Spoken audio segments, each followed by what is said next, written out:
Hello and welcome back to my YouTube channel. आज के इस वीडियो में हम 12th standard new syllabus Maharashtra board subject English Yuvak Bharati सभी को कॉमन है। देखिए आर्ट्स कॉमर्स साइंस इंग्लिश का जो सब्जेक्ट होता है वो कंपलसरी इंग्लिश वो सभी को कॉमन है। तो आज हम पढ़ने वाले हैं 2.5 फादर रिटर्निंग होम। ये पोएम है आपकी, आज हम ये पढ़ने वाले हैं और बाकी की पोएम का जो लिंक है वो आपको डिस्क्रिप्शन बॉक्स में मिल जाएगा, आप देख सकते हैं। मैंने सारी पोएम एक्सप्लेन कर दी हैं, 2.4 भी एक्सप्लेन कर दी है और लेसन्स भी एक्सप्लेन करे हैं, आप देख सकते हैं।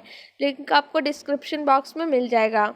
और अगर आपको वीडियो अच्छी लगती है, एक्सप्लेनेशन अच्छा लगता है तो आप वीडियो को लाइक कर सकते हैं, अपने फ्रेंड्स के साथ शेयर कर सकते हो। चैनल को सब्सक्राइब करके बेल नोटिफिकेशन को आपको ऑल पर सेलेक्ट करना है ताकि फ्यूचर में जितने भी वीडियोस मैं बनाती हूँ इंग्लिश सब्जेक्ट से रिलेटेड और बाकी अदर सब्जेक्ट जैसे कि कोई भी इम्पॉर्टेंट अपडेट और मैंने रिड्यूस्ड सिलेबस भी बताया तो आपको वीडियोस मिल जाएंगी, नोटिफिकेशन आपको मिल जाएगा।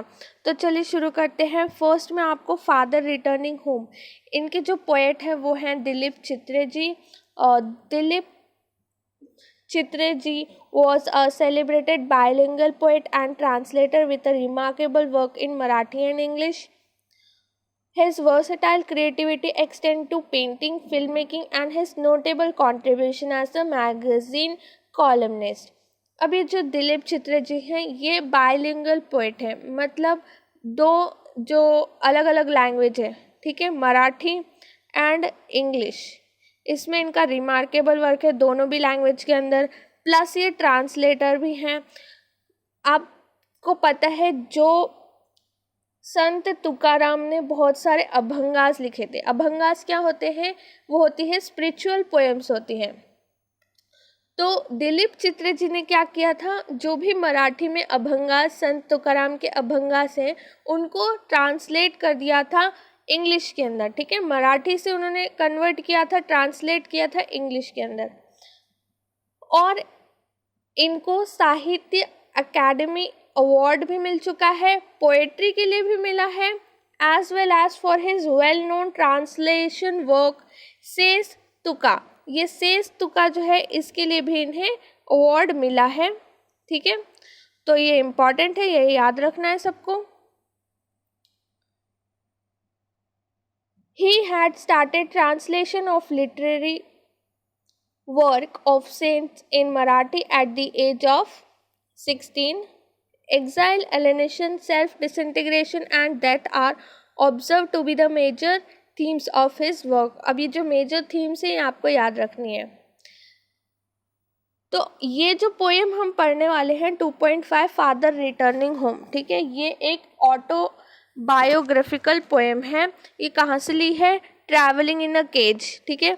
यहाँ से जो एक्सट्रैक्ट है वो लिया गया है। पोएम का जो एक्सट्रैक्ट हम पढ़ने वाले हैं आज,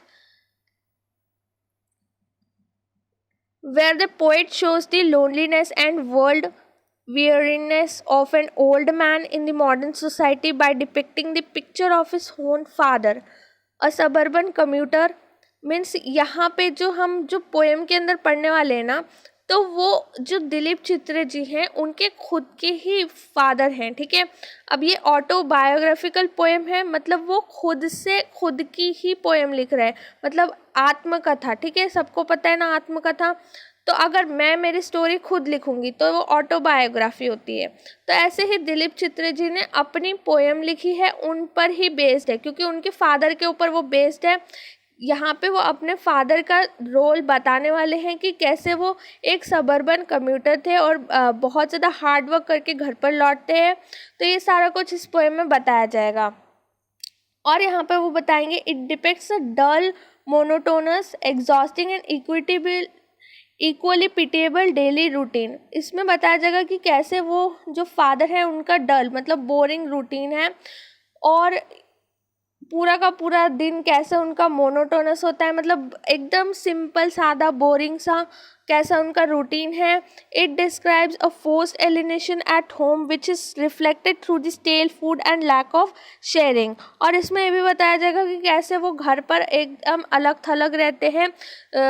तो ये कैसे पता चलेगा? स्टेल फूड मतलब जो रूखा सूखा भोजन, जो स्टेल फूड मतलब जो बासी भोजन रहता है वो जो हमारा फूड रहता है, ठीक है।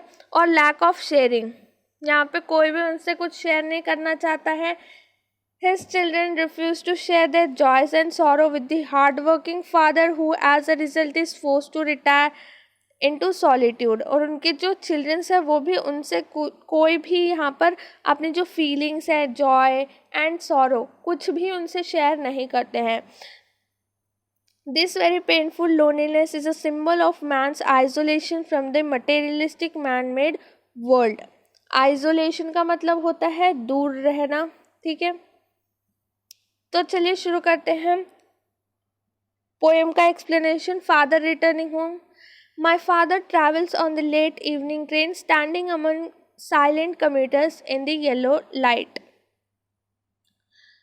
यहाँ पे बताया गया है कि जो दिलीप चित्रे, अब मैंने पहले भी आपको बताया है कि दिलीप चित्रे के जो चित्रे जी जो हैं वो अपने फादर के बारे में बता रहे हैं, तो पूरी की पूरी उनके ऊपर ही पोएम है ये बेस। तो वो बता रहे हैं कि कैसे उनके पोएट के फादर लेट इवनिंग ट्रेन के अंदर ट्रैवल करते हैं। वो एकदम साइलेंट कम्यूटर कौन होते हैं? जो रोज़ ट्रैवल करते हैं, ठीक है। रोज़ ट्रैवल जो करते हैं लोकल ट्रेन के अंदर, उन्हें कम्यूटर्स कहा जाता है। तो ये ऐसे मतलब साइलेंटली एकदम बिल्कुल कुछ भी यहाँ पर इनका मूवमेंट नहीं है, साइलेंट एकदम, किसी से कुछ बात नहीं कर रहे हैं, साइलेंटली खड़े हुए हैं। येलो लाइट क्या डिपिक्ट कर रही है? येलो लाइट यहाँ पर ये बताना चाह रही है कि बहुत ज़्यादा मोनोटोनस और एकदम बोरिंग सा, जैसे हम बोलते हैं ना येलो लाइट रहेगी तो कैसे हम थोड़ा डल महसूस करते हैं, फीलिंग हमारी थोड़ी सी बोरिंग है, वैसे ही टाइप की है। और अगर हमें ज़्यादा रोशनी रहती है तो यहाँ पर जो येलो लाइट है उसका मीनिंग यही है कि डल और बोरिंग सा यहाँ पे दिखाना चाह रहे हैं, ठीक है, writer poet. Suburbs light past his unseeing eyes. अब यहाँ पे से जो भी सबब्स जा रहे हैं, ठीक है, जब हम लोकल ट्रेन में ट्रैवल करते हैं तो बहुत सारे छोटे छोटे जो सबब्स होते हैं वो दिखते हैं, ठीक है। तो वो जो सबब्स हैं उनको भी वो देखना नहीं चाहते हैं, उनकी आँखों के सामने से ओझल हो रहे हैं, लेकिन उनको यहाँ पर कोई भी इंटरेस्ट नहीं है कि वो देखे सबब्स को, ठीक है। और जो भी जैसे एडवर्टाइजमेंट की स्लाइड्स भी होती हैं सबब्स और वो सब, उन्हें कुछ मतलब ही नहीं है, उन्हें बिल्कुल मतलब नहीं है, वो देख रहे हैं ऐसे ही बस ट्रेन चल रही है और वो ऐसे साइलेंट से खड़े हुए हैं लोकल ट्रेन के अंदर। His shirt and pants are soggy and his black raincoat stained with mud and his bag stuffed with books is falling apart. अब यहाँ पर समझो कि ये जो उनकी जो शर्ट और पैंट्स है वो कैसी है? सॉगी का मतलब होता है गीला। और उनका जो ब्लैक रेनकोट है वो उसके ऊपर बहुत सारी कीचड़ लगी हुई है। और उनका जो बैग है, ठीक है, उनका जो बैग है उसमें बहुत सारी बुक्स है, लेकिन वो बुक्स को संभाल नहीं पा रहे हैं। वो इतने हार्ड वर्क करके आए हैं, इतना उनका जो डेली रूटीन था वो इतना हार्ड था, और अब यहाँ पर जो है वो उनको बिल्कुल भी यहाँ पर समझ में भी नहीं आ रहा है कि उनकी जो बैग में इतनी सारी बुक्स रखी है ना वो थोड़ी थोड़ी सी गिर रही हैं। तो उनको ये भी बिल्कुल भी महसूस नहीं हो रहा है। देखो, क्योंकि यहाँ पर लिखा है his bag stuffed with books is falling apart, लेकिन उनको यहाँ पर बिल्कुल ध्यान नहीं है। His eyes dimmed by age fade homeward through the humid monsoon night। humid monsoon night मतलब जो थोड़ा सा एटमॉस्फेयर मानसून में कैसे हो जाता है, थोड़ा सा मॉइस्चर ज़्यादा होता है हमारे क्लाइमेट में, ठीक है, जो एटमॉस्फेयर होता है उसमें ज़्यादा मॉइस्चर होता है, तो वो ह्यूमन मानसून नाइट है। Now I can see him getting off the train like a word dropped from a long sentence. अब यहाँ पे पोएट बता रहे हैं कि उनके डैडी को उन्होंने देखा है कि वो कैसे ट्रेन से उतर रहे हैं, जैसे कि एक सेंटेंस में से एक बहुत बड़ा सेंटेंस है उसके अंदर से एक वर्ड ड्रॉप हो रहा है, मतलब वो जो वर्ड है वो हट रहा है एक बड़े से सेंटेंस के अंदर से। Though he is unimportant or insignificant to the rest of the world, he hurries across the length of the grey platform। अब यहाँ पर टेक्स्ट बुक में ग्रे प्लेटफॉर्म का मतलब बताया है it is grey due to cement, मतलब वहाँ पर सीमेंट होगा इस वजह से भी ग्रे हो सकता है। लेकिन यहाँ पे टेक्स्ट के अंदर hair grey suggest old age, dullness, sordidness of a father's life. तो ये डलनेस को डिपिक्ट कर रहा है कि वो बहुत जल्दी में है और उन्होंने जो है क्रॉस किया है length of the grey platform को जल्दी जल्दी क्रॉस किया है, बहुत ज़्यादा जल्दी में है।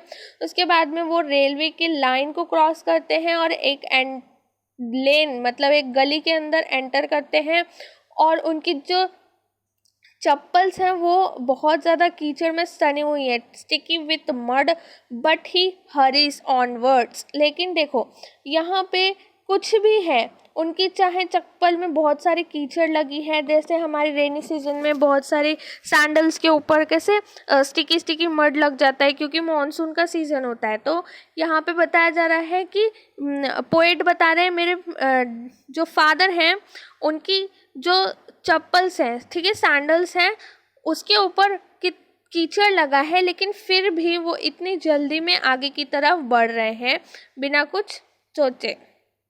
उनको उससे कोई ये नहीं है, उनके सैंडल पे मड लगा है लेकिन फिर भी वो आगे की तरफ बढ़ रहे हैं। But he hurries onwards.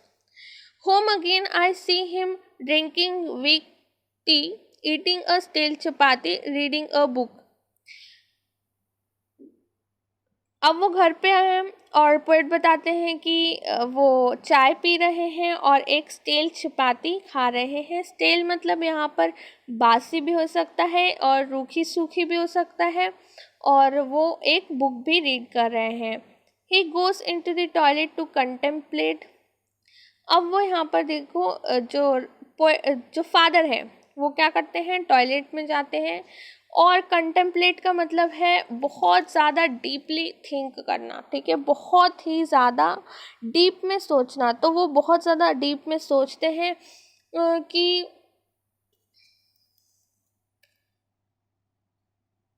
now he goes to the toilet and thinks about how men become isolated from the man-made world, the indifference that he suffers in the outside world, he suffer it at home too। अब यहाँ पर ये जो सोच रहे हैं ना बहुत ज़्यादा फादर जो हैं, वो इसलिए सोच रहे हैं कि जो वर्ल्ड है ना उसमें वो अभी तक यहाँ पर घुल मिल नहीं पाए क्योंकि सोसाइटी जो है वो मॉडर्न हो रही है, लेकिन दिलीप चित्रिक जी के जो फादर हैं वो बहुत ज़्यादा जो है पुराने ख्यालात के, वो यहाँ पर है ना मॉडर्न सोसाइटी के अंदर मिल नहीं पा रहे, इसलिए जो है घर पर भी जो है वो अपने जो चिल्ड्रंस हैं उनके साथ में, क्योंकि उनकी थोड़ी सी पुरानी सोच है यहाँ पर आप बोल सकते हैं, और वो पुराने ज़माने के ख्यालात में ही है क्योंकि उन्हें पुरानी चीज़ों से ही बहुत ज़्यादा लगाव है और उनकी ही जो सोच है ना वो बहुत ज़्यादा अच्छी लगती है उन्हें। Man's estrangement from a man made world, ये मैंने आपको इंग्लिश में बता दिया है कि men become isolated from the man-made world. Coming out, he trembles at the sink, the cold water running over his brown hands. A few droplets cling to the grey hair on his wrist. Few drops of water जो उनके cling जो मतलब stick, कुछ जो stick हो रहा है उनके, और वो ओल्ड एज की वजह से जो है उनके जो हाथ है ना वो थोड़े से यहाँ पर ऐसे हिलते हैं ना कुछ, आप ओल्ड एज पर्सन को देखना, और क्योंकि वो कोल्ड वाटर है, ठीक है, एक तो मॉनसून का सीज़न है और कोल्ड वाटर है, तो वो जब हाथ धोते हैं ना तो थोड़े से उनके हाथ शेक होते हैं, और उनके जो ब्राउन हैंड्स हैं उसके ऊपर से जो भी पानी जाता है उनके जो रिस्ट है वो उससे भी टच होता है, जो ग्रे हेयर्स हैं उनके रिस्ट के ऊपर। symbolize that the old man is just holding on to his life which bothers nobody. His children do not share a healthy bond with him. They don't share their joys and sorrows with him. अब next जो है lines में बताते हैं कि जो उनके children's हैं, ठीक है, वो भी उनसे बिल्कुल भी यहाँ पर कुछ भी अपने जोक्स शेयर नहीं करते हैं, सीक्रेट शेयर नहीं करते हैं उनके साथ में, क्योंकि यहाँ पर ना जनरेशन का गैप बताया गया है। यहाँ पे जनरेशन का गैप को हाईलाइट करने की कोशिश करी है। और ये जो जनरेशन का गैप है, यही सिर्फ वजह है कि उनके जो चिल्ड्रंस हैं वो थोड़े से यहाँ पर देखो सलन का मतलब क्या होता है, थोड़े से चिड़चिड़े हैं, और वो उनसे बिल्कुल भी ज़्यादा अपने शेयर नहीं करते हैं कोई भी बात। He will now go to sleep listening to the static on the radio, dreaming of his ancestors and grandchildren. Now इसके बाद क्या होता है, वो धीरे से चले जाते हैं सोने के लिए और स्टैटिक रेडियो सुनने लगते हैं और सोचने लगते हैं, ड्रीमिंग मतलब थोड़ा सा ड्रीम करने लगते हैं एंसेस्टर्स के बारे में, ग्रैंड चिल्ड्रंस के बारे में। और यहाँ पर thinking of nomads entering a subcontinent through a narrow pass. Nomads, wandering herdsmen और जिप्सीज तो सबको पता होगा, जिप्सीज। तो ये जो नोमैड्स के बारे में सोचने लगते हैं, ठीक है, पहले तो वो रेडियो सुनते हैं, फिर थोड़ा सा एंसेस्टर्स के बारे में सोचते हैं, ग्रैंड चिल्ड्रंस के बारे में सोचते हैं, थोड़ा सा पास्ट, एंसेस्टर्स मतलब थोड़ा पास्ट के बारे में सोचते हैं, ग्रैंड चिल्ड्रन मतलब यहाँ पर फ्यूचर के बारे में तो सोचते हैं। और उसके बाद में वो नोमैड्स के बारे में सोचने लगते हैं कि वो कितने ब्रेव हुआ करते थे और वो एक कॉन्टिनेंट को ढूंढने के लिए कितने ज़्यादा यहाँ पर हार्ड वर्क करते थे। तो यही सब चीज़ वो बस सोचते रहते हैं। लेकिन उनको ये पता है कि अब ये जो सोसाइटी है ये पूरी तरीके से चेंज हो चुकी है। Everything has changed now because even with the permanent homes and countless people around, man is estranged from the society that he himself built. अब ये जो प्रेजेंट टाइम है, ठीक है, इसमें सब कुछ चेंज हो चुका है। तो बस यही सोचते सोचते ये पोएम का एंड हो जाता है। इससे ज़्यादा नहीं है हमारी पोएम के अंदर कुछ लिखा, बस लास्ट में एंडिंग में यही बताया है और हमारी पोएम कंप्लीट हो जाती है। और मिलते हैं हम नेक्स्ट वीडियो के अंदर, जिसमें मैं आपको नेक्स्ट पोएम एक्सप्लेन करने वाली हूँ, प्लस मैं आपको फिगर ऑफ स्पीच भी एक्सप्लेन करूँगी हर एक पोएम की। तो प्लीज़ चैनल को सब्सक्राइब ज़रूर करना।